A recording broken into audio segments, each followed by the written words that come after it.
Hi guys, my name is Nishil Kaushal and I am currently interning with the Description Company, and today I will talk about section 94 of the Indian Penal Code. As section 94 of the Indian Penal Code states about the act to which a person is compelled by threats. Compelled is forced by threats. So it states that except murder and offenses state against the state punishable with death, so nothing is an offense which is done by a person who is compelled to do it by threats by which at the time of doing it reasonably cause the apprehension that instant death to that person will otherwise be the consequence, provided that the person doing the act did not of his own accord or from a reasonable apprehension of harm to himself short of instant death place himself in the situation by which he became to such constraint. So for example, like if a person who of his own accord or by reason of a threat of being beaten not murder, joins a gang of dacoits knowing their character is not entitled to the benefit of this exception on the ground of his having been compelled by his associates to do anything that is offense by law. Now, if a person seized by a gang of dacoits and forced by threat of instant death to do a thing which is an offense of law, for example, a smith compelled to take his tools and to force the door of a house for the dacoits to enter and plunder it, is entitled to the benefit of this exception. So if the act is done under duress, section 94 exempts a man from criminal liability in respect of an act committed by him under compulsion or duress.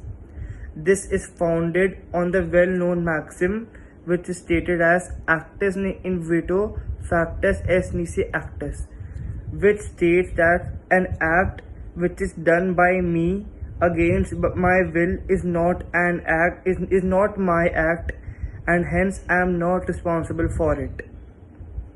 But the defense is subject to two exceptions, namely for first murder and second waging war against the government of India, which is punishable by death, where compulsion cannot be pleaded as a defense to a criminal charge.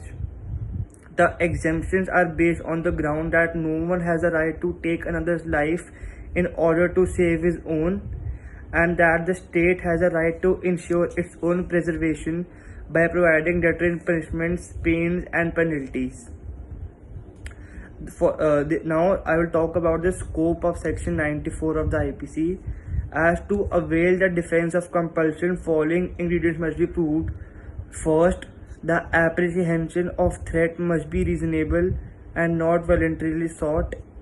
Second, the threat must be of instant death and at the time of doing the act, an accused was left with no option but to act against threat. Third, the threat must be confined to the person himself. And fourth, presence of the threatener. Now, there are certain ingredients of section 94, as it is not every threat of injury that will excuse a man from punishment.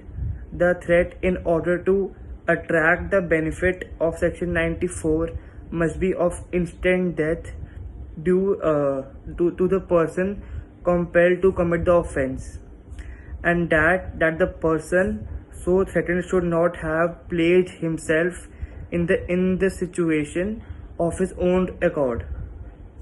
For instance, a man on the point of starvation cannot plead his hunger as an accused of committing theft. This is to say that the accused has no means of preventing the execution of the threat.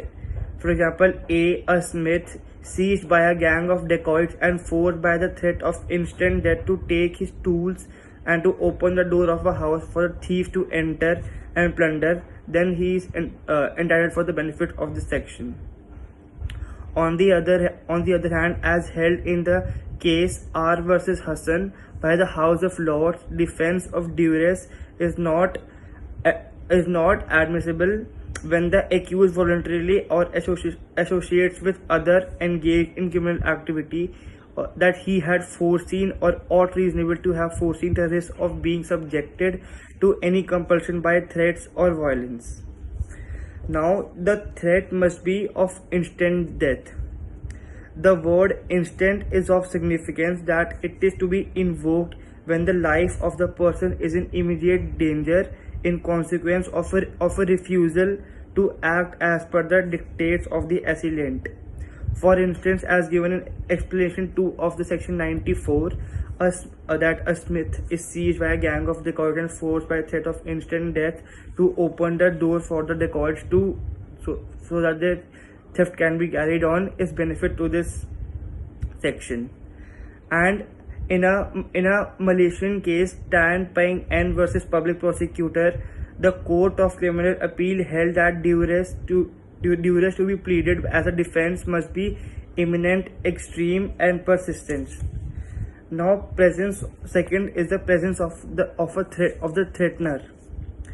As physical presence of a threatener near the accused is not required to claim the defense of duress, as it was proposed that the threatener should be in physical proximity of the accused in the original draft of the penal code, but it is not included in the section as the word present is a classic term and would cover the case of a person aiding and abetting the commission of a crime at the time, even by keeping watch and ward from a suitable distance, which can be termed as a constructive presence. Thus, so long as a person is participating by rendering aid, assistance, or even by mere encouragement to the actual perpetrators at the very time when the threat is caused, no matter how far away from the spot he might be, he will be considered constructively physically present. Now, during duress, partial defense to charge of murder, it is strongly felt and pleaded that the law presupposes a degree of heroism of which the ordinary man is incapable and which therefore should not be expected of him.